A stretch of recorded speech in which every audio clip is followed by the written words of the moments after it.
ठीक। आज हम लोग आगे बढ़ेंगे रदरफोर्ड का परमाणु मॉडल। बहुत ध्यान सुनना। रदरफोर्ड ने परमाणु की सही संरचना को जानने के लिए 1911 ईस्वी में एक प्रयोग किया, जिसको हम लोग कहते हैं रदरफोर्ड का परमाणु मॉडल। पहले लिखो फिर समझाते हैं।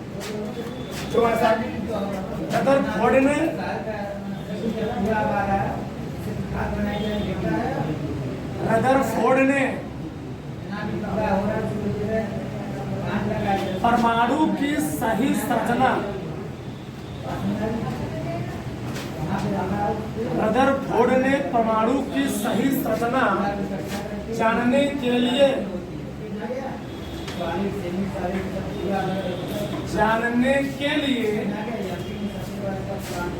1911 ईस्वी में 1911 ईस्वी में एक प्रयोग किए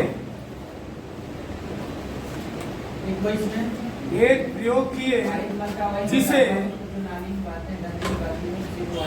रदरफोर्ड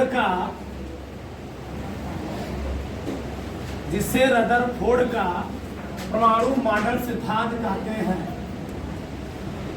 परमाणु मॉडल सिद्धांत कहते हैं। उसमें लाइन छोड़ लिखो, अलग से लिखो। रदरफोर्ड ने रेडियो एक्टिव तत्व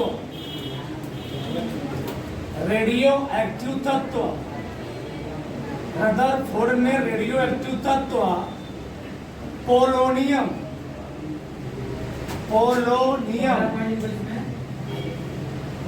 पीओ से निकलने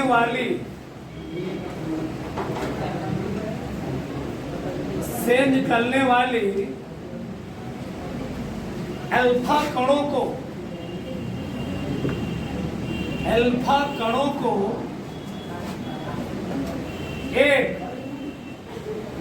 एक स्वर्ण यानी सोना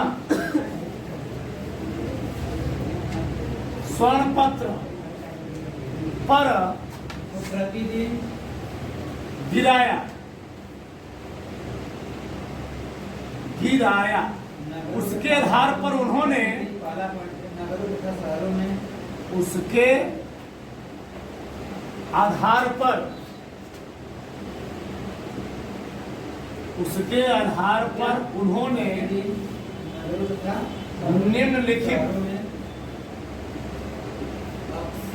निम्नलिखित निष्कर्ष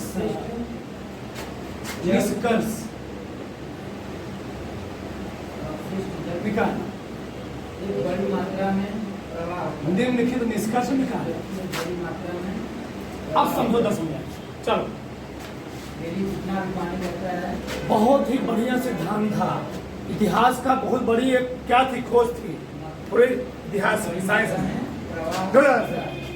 तो रदरफोर्ड ने परमाणु कैसा होता है, परमाणु के अंदर क्या होता है, उसकी सही संरचना, उसकी सही स्ट्रक्चर को जानने के लिए 1911 ईस्वी में प्रयोग किए, जिसको हम लोग कहते हैं रदरफोर्ड का परमाणु मॉडल।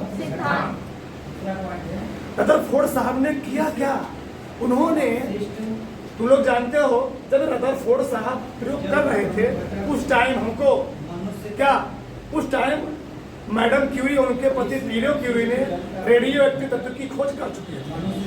यानी कह सकते हो रेडियो एक्टिव तत्व की खोज हो चुकी थी। और रेडियो एक्टिव तत्व ऐसे होते हैं, अगर कहीं इनको निकाला जाता है तो क्या निकलती है, बहुत खतरनाक किरण निकलती है, अल्फा बीटा गामा। और सबसे जो खतरनाक किरण होती है उसमें गामा किरण होती है, जो कम खतरनाक होती कौन होती है, अल्फा किरणों को इन्होंने, रदरफोर्ड साहब ने एक सोने की बहुत पतली पन्नी पर गिराया और उन्होंने उसके आधार पर बहुत सारे निष्कर्ष निकाले और परमाणु के बारे में बताया कि परमाणु स्ट्रक्चर ऐसा होता है। निष्कर्ष क्या था, ध्यान से सबका ध्यान होना चाहिए। तो रदरफोर्ड साहब ने एक मीडियम लिया, ये माध्यम, ये क्या है? माध्यम मतलब जहां से रेडियो एक्टिव तत्व पोलोनियम, ये क्या है? पोलोनियम। क्या है जी? पोलोनियम। पोलोनियम रेडियो एक्टिव तत्व से निकलते क्या है? Alpha beta gamma. तो ऐसा धातु लिए जिससे क्या निकले? अल्फा कण। क्या निकले? अल्फा कण। ठीक, अल्फा कण क्या होता है? थोड़ा यही बात कर लेते हैं। हीलियम, हीलियम का परमाणु क्रमांक होता है 2, परमाणु का होता है 4। तो हीलियम के नाभिक में 2 प्रोटॉन होते हैं और 2 न्यूट्रॉन होते हैं, और उसके चारों तरफ 2 इलेक्ट्रॉन निकलते हैं, चक्कर लगाते रहते हैं। तो इसी से मिलता जुलता थोड़ा अल्फा कण होता है। अल्फा कण होता है। प्रोटॉन तो 2 होते हैं, न्यूट्रॉन भी 2 होते हैं, इसमें इलेक्ट्रॉन नहीं होते, इलेक्ट्रॉन 0 होते हैं। क्या होता है? ये होते हैं अल्फा कण की विशेषता। तो रदरफोर्ड साहब ने लिया पोलोनियम धातु, और पोलोनियम धातु से क्या निकालते हैं? अल्फा, और उन अल्फा कणों को एक स्वर्ण पत्र पर सोने की बारीक पन्नी पर गिराया, और उन्होंने उसके आधार पर निष्कर्ष निकाला। वहां निष्कर्ष क्या था? जब इस पोलोनियम धातु से अल्फा कण निकला, अल्फा कण निकला और निकल करके मान लो यहाँ से किरणें जा रही है, यहाँ से किरणें 3 निष्कर्ष, ध्यान समझना, 3 निष्कर्ष। तो कुछ किरणें तो जब इसके पास पहुंची, इसके पास स्वर्ण पत्र के पास पहुंची, तो कुछ किरणें ऐसे आई, ऐसे क्या हो गई? विक्षेपित हो गई। ऐसे क्या हुई? मतलब एक ना, ये क्या था? ये जो स्थान है, इस स्थान से क्या हो गई?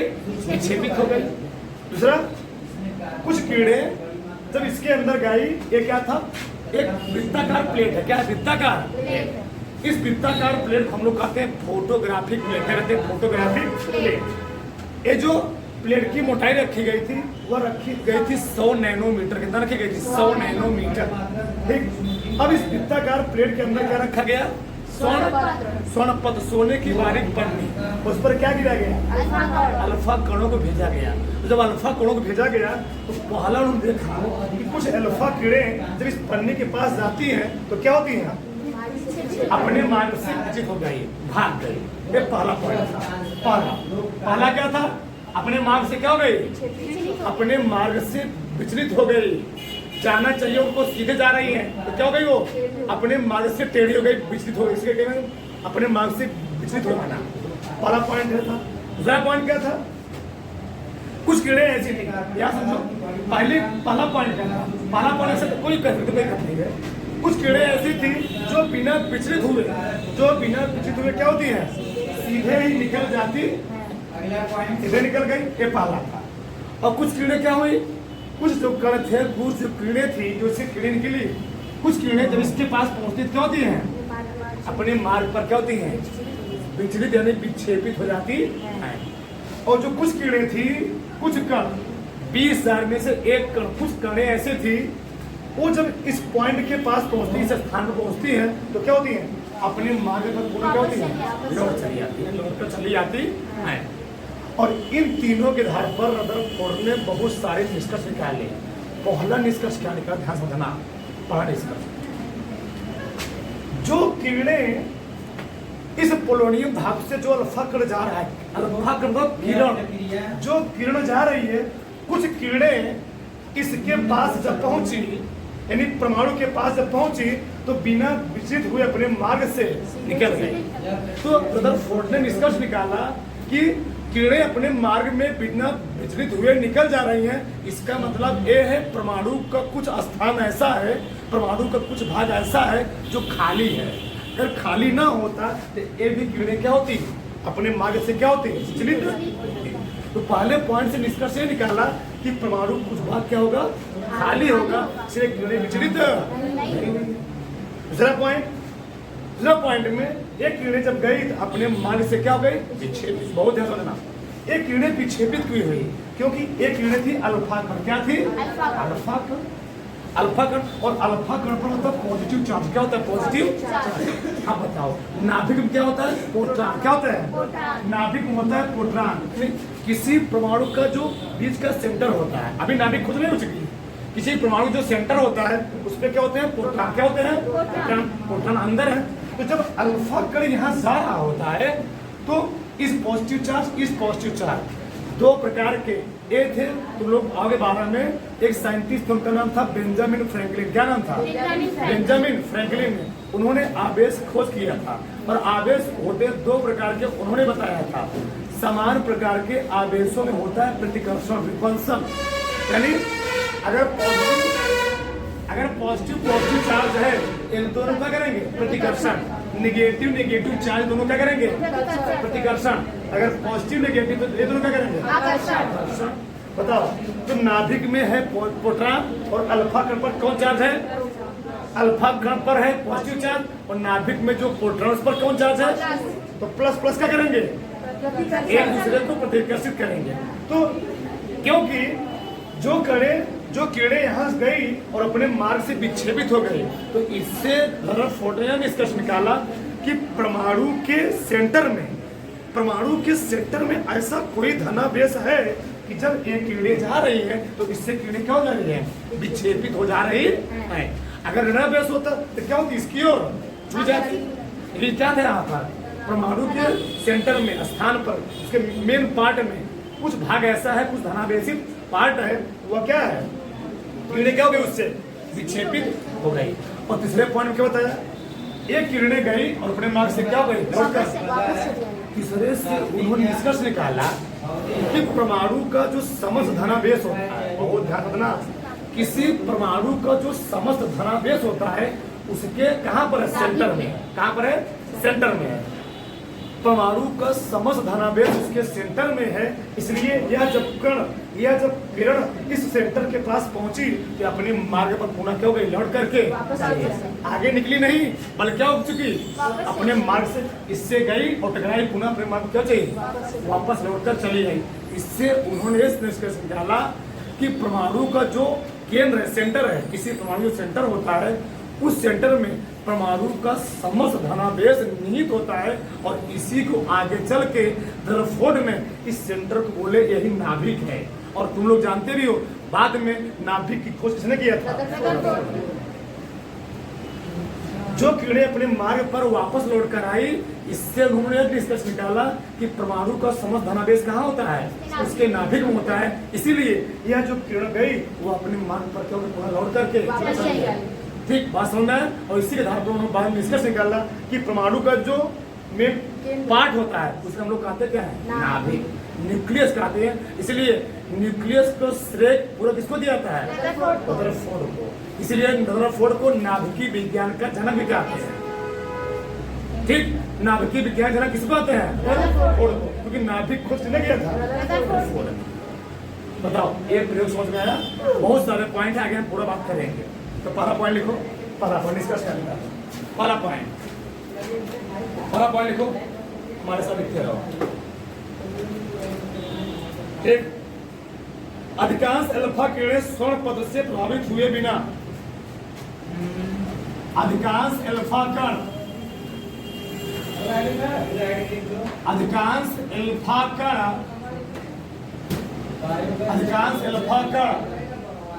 स्वर्ण पत्र से प्रभावित हुए बिना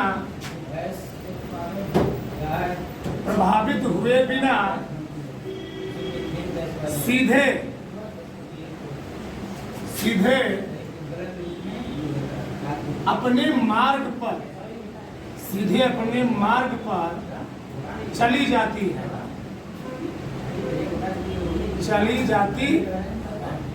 इससे उन्होंने यह निष्कर्ष निकाला कि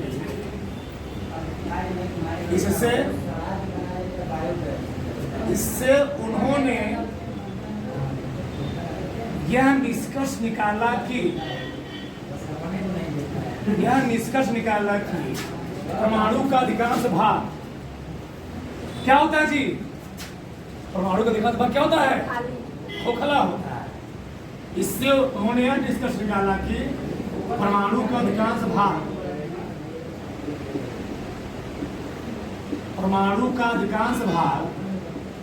अरे भैया खोखला ना होता क्या लोड चली जाती? तो लोड चली जाती ना, खोखला जैसे जा रही है।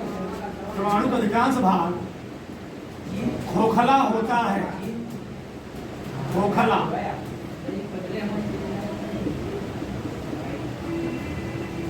उथला होता है। दूसरा पॉइंट लिखो, कुछ अल्फा कीड़े अपने मार्ग में विचित्राती हैं।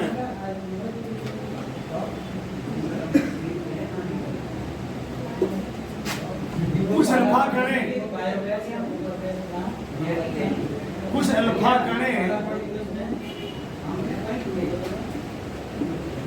अल्फा कणे अपने मार्ग में विचलित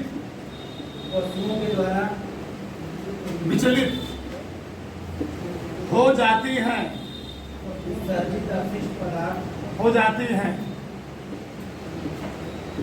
इससे उन्होंने यह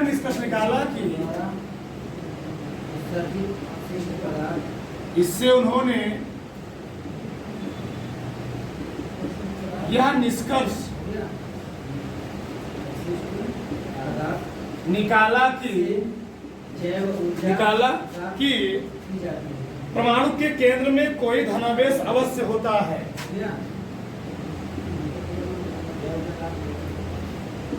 परमाणु के केंद्र में कोई धनावेश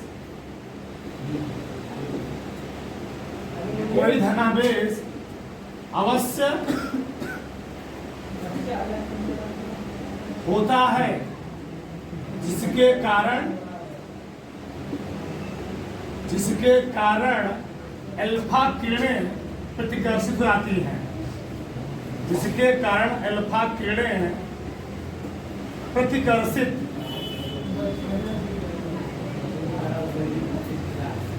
प्रतिकर्षित हो जाती हैं।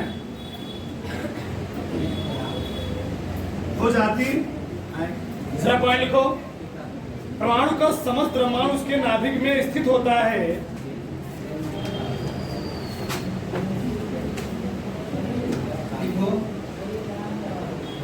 परमाणु का समस्त द्रव्यमान या समस्त धनावेश, परमाणु का समस्त धनावेश गैस रूप में होता है। परमाणु का समस्त धनावेश उसके इस ऊर्जा का स्रोत, परमाणु का समस्त धनावेश उसके नाभिक में ऊर्जा का किया जाता है, स्थित होता है। परमाणु का समस्त धनावेश उसके नाभिक में स्थित होता है तथा नाभिक का आयतन परमाणु की तुलना में इस ऊर्जा का तथा गैस के रूप में होती है। इस ऊर्जा का नाभिक का आयतन परमाणु की तुलना में गैस के रूप में होती है, जिसे परमाणु की तुलना में वायु गैस बहुत कम होता है। भी लिखवाएंगे इसको, बहुत कम होता है। परमाणु का समस्त धनावेश उसके नाभिक में स्थित होता है तथा नाभिक का आयतन क्या होता है? परमाणु की तुलना में क्या होता है जी? बहुत ही कम होता है। चौथा पॉइंट लिखो, कुछ अल्फा कीड़े लिखो, कुछ अल्फा कीड़े अपने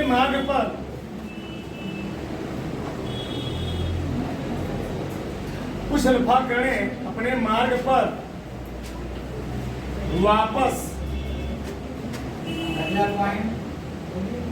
वापस लौट आती हैं।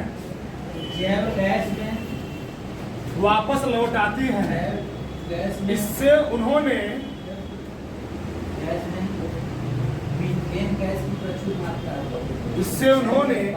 यह निष्कर्ष निकाला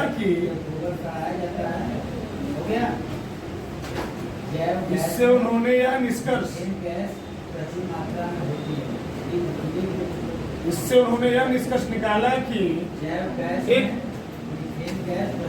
परमाणु के केंद्र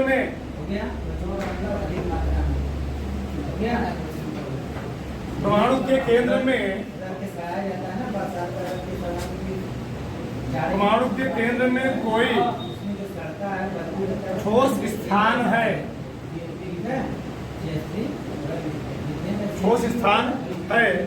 इस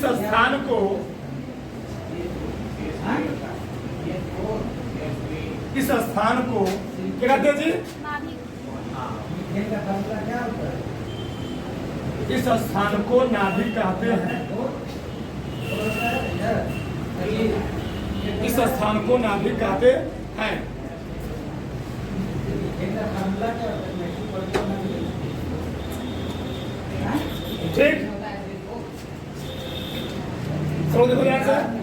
पहला प्रयोग क्या था? अधिकांश अल्फा कण क्या हुए? स्वर्ण पद से प्रभावित हुए बिना क्या होते जी? अपने मार्ग पर चली जाती है। इससे क्या होता है? इससे उन्होंने निष्कर्ष निकाला कि परमाणु का अधिकांश भाग क्या होता है? खोखला है, तभी ये क्या हो रहा है? आर पार चला जा रहा है। दूसरा क्या है? दूसरा क्या है? कुछ अल्फा कणें क्या हुई? अपने मार्ग में विचलित हो जाती। विचलित होने से उन्होंने निष्कर्ष निकाला कि परमाणु के केंद्र में कोई धनावेश अवश्य होता है, जिससे कण क्या होता है? अल्फा कणें क्या होती है? अरे भैया अगर यहाँ ऋणावेश होता क्या प्रतिग्रसित होती? आकर्षित होती। अगला क्या? परमाणु का समस्त धनावेश उसके कहाँ होता है? नाभिक में स्थित होता है, तथा नाभिक का आयतन परमाणु की तुलना में बहुत कम होता है। आगे हम बात करेंगे। ठीक, यानी परमाणु के जो समस्त द्रव्यमान कण होते हो कहाँ होता है? उसके नाभिक में होता है। इसी कारण क्या हुआ? जो कुछ किरणें नाभिक की ओर गए, 20,000 में से एक किरण, ऐसा देखा गया कि 20,000 किरणें जब इसकी ओर जा रही है परमाणु की ओर, उसमें से कई किरण, एक किरणें किधर जा रही थी? जब नाभिक के पास जा रही थी वही लौट करके वापस केवल एक किरण। ठीक, कुछ अल्फा किरणें अपने मार्ग पर वापस लौट आती है।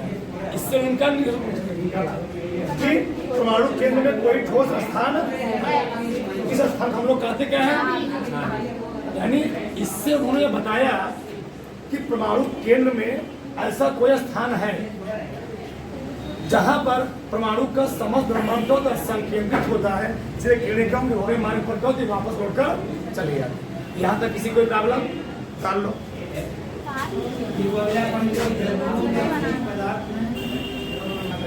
अगला पॉइंट लिखो, अगला पॉइंट, 5वां पॉइंट लिखो। परमाणु में नाभिक के चारों ओर, परमाणु में नाभिक के चारों ओर, परमाणु में नाभिक के चारों ओर इलेक्ट्रॉन, परमाणु में नाभिक के चारों इलेक्ट्रॉन वृत्ताकार कक्षा में या वृत्ताकार मार्ग में, वृत्ताकार मार्ग में चक्कर, वृत्ताकार मार्ग में चक्कर लगाते रहते हैं। देखो भी समझा है। ठीक, अच्छा हो गया। 6वां लिखो। परमाणु का आकार, परमाणु का आकार नाभिक के आकार की तुलना में, नाभिक के आकार की तुलना में बहुत बड़ा होता है। परमाणु का आकार नाभिक के आकार की तुलना में बहुत बड़ा होता है। अर्थात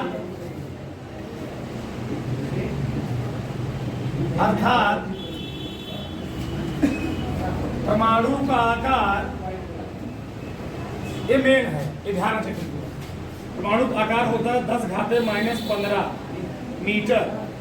ठीक, 10⁻⁻10 मीटर, अर्थात परमाणु का आकार 10⁻⁻10 मीटर तथा नाभिक का आकार, नाभिक का आकार 10⁻⁻15 मीटर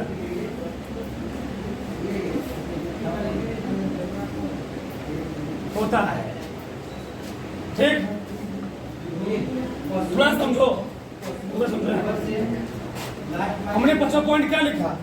परमाणु में नाभिक के चारों करते क्या है?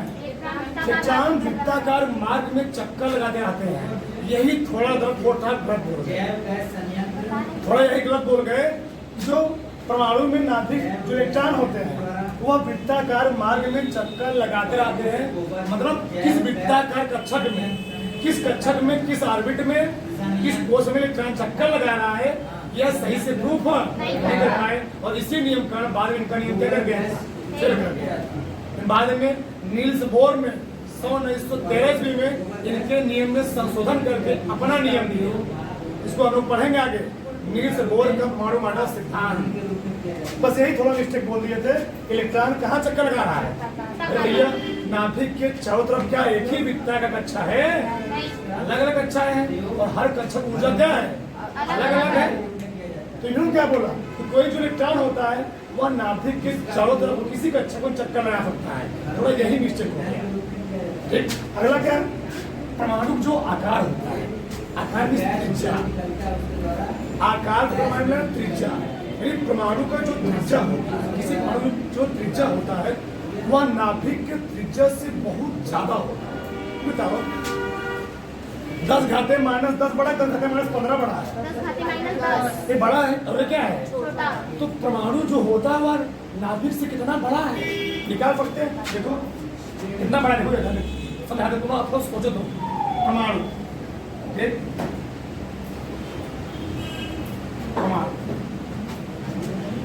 परमाणु की त्रिज्या थोड़ा समझा दे तुमको, परमाणु की 10 घाते -10 बटे 10 घाते नाभिक की त्रिज्या से, नाभिक की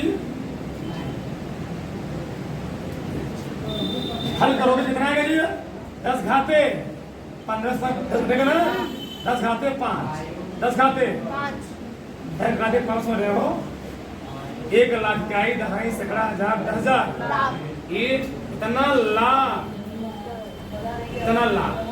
मतलब जो परमाणु की त्रिज्या होती है, किसी परमाणु जो त्रिज्या होती है वह नाभिक की त्रिज्या से कितना गुना ज्यादा होती है, 1 लाख गुना बड़ा होता है।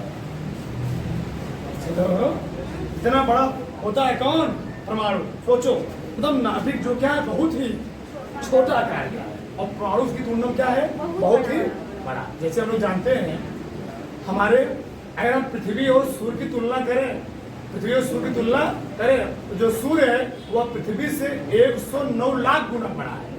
कितना, 109,000 10,000 नहीं, 109 लाख गुना बड़ा है।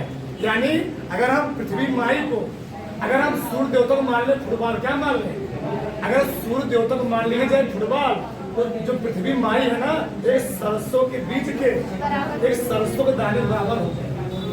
तो सोच सकते हो इतना, इतना बड़ा होता कौन होता है, परमाणु होता। बस समझ गया, हाँ पूरा बता सोचो पहले।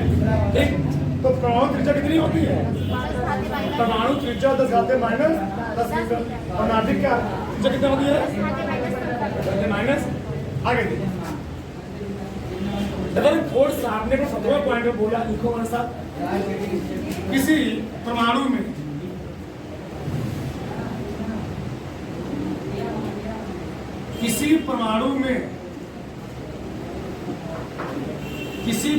में प्रोटॉनों की संख्या, प्रोटॉनों की संख्या, प्रोटॉनों की संख्या, प्रोटॉनों, प्रोटॉनों होता है, प्रोटॉनों की संख्या इलेक्ट्रॉनों की संख्या के बराबर होने से, बराबर होने से परमाणु विद्युत उदासीन होता है, परमाणु विद्युत उदासीन, परमाणु विद्युत उदासीन होता है। एक देखो, अगर किसी परमाणु में प्रोटॉन संख्या क्या है जी, इलेक्ट्रॉन संख्या के बराबर, हम लोग कहते हैं कि परमाणु कैसा है, विद्युत उदासीन। तो समझो यहाँ, जैसे मान लो हम लोग कहते हैं न्यूट्रॉन, तो न्यूट्रॉन में देखो, हम लोग कहते हैं न्यूट्रॉन उदासीन होता है। क्या होता है? उदासीन कण। न्यूट्रॉन क्या उदासीन कण है? तो न्यूट्रॉन उदासीन कण नहीं है। न्यूट्रॉन में भी आवेश होते हैं। ये होता क्या है? न्यूट्रॉन में बराबर संख्या में प्रोटॉन और इलेक्ट्रॉन। हमने लिखवाया स्टार्टिंग में, अगर हम बात करें एक न्यूट्रॉन की, तो एक न्यूट्रॉन कहने का मतलब ही है उसमें एक छू प्रोटॉन है और एक क्या है? इलेक्ट्रॉन है। तो प्रोटॉन पर प्लस चार्ज, इलेक्ट्रॉन पर कौन चार्ज? तो प्लस और माइनस ये दोनों मिल करते क्या उसको कर देते हैं न्यूट्रल। क्या कर देते हैं? इसलिए हम लोग कहते हैं कि न्यूट्रॉन क्या है? न्यूट्रल है, यानी न्यूट्रल में उदासीन।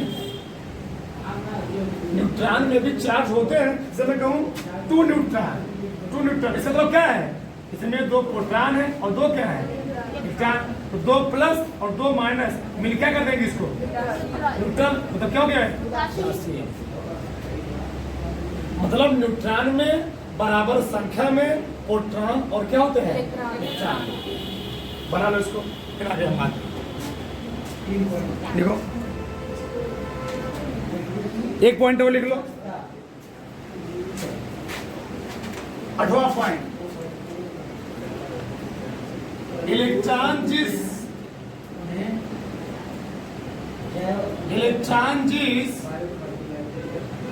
वृत्ताकार कक्षक में, इलेक्ट्रॉन जिस वृत्ताकार कक्षक में, इलेक्ट्रॉन जिस वृत्ताकार कक्षक में चक्कर लगाते हैं, इलेक्ट्रॉन जिस वृत्ताकार कक्षक में चक्कर लगाते हैं, उन्हें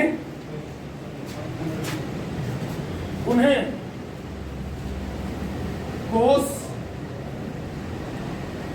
आब्लिक कक्षक,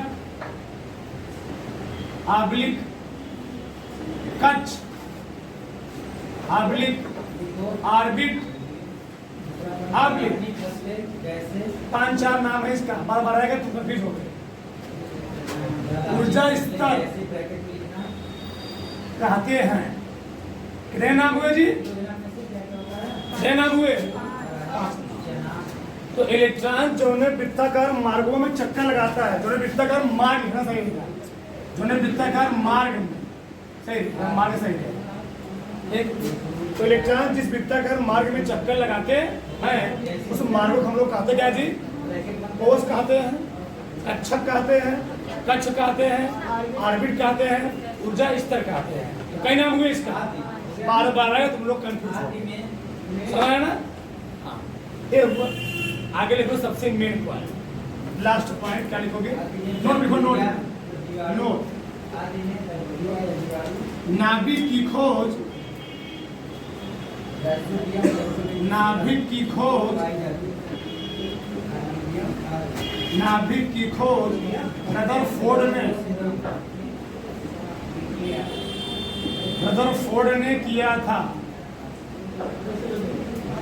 इसलिए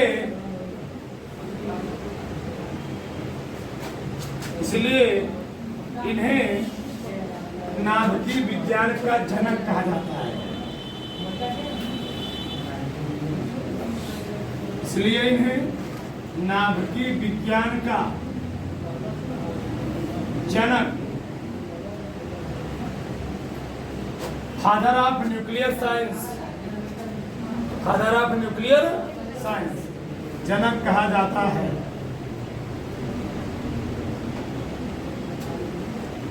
ठीक, इसको लिख करके पूरा डायग्राम बनाओ जल्दी।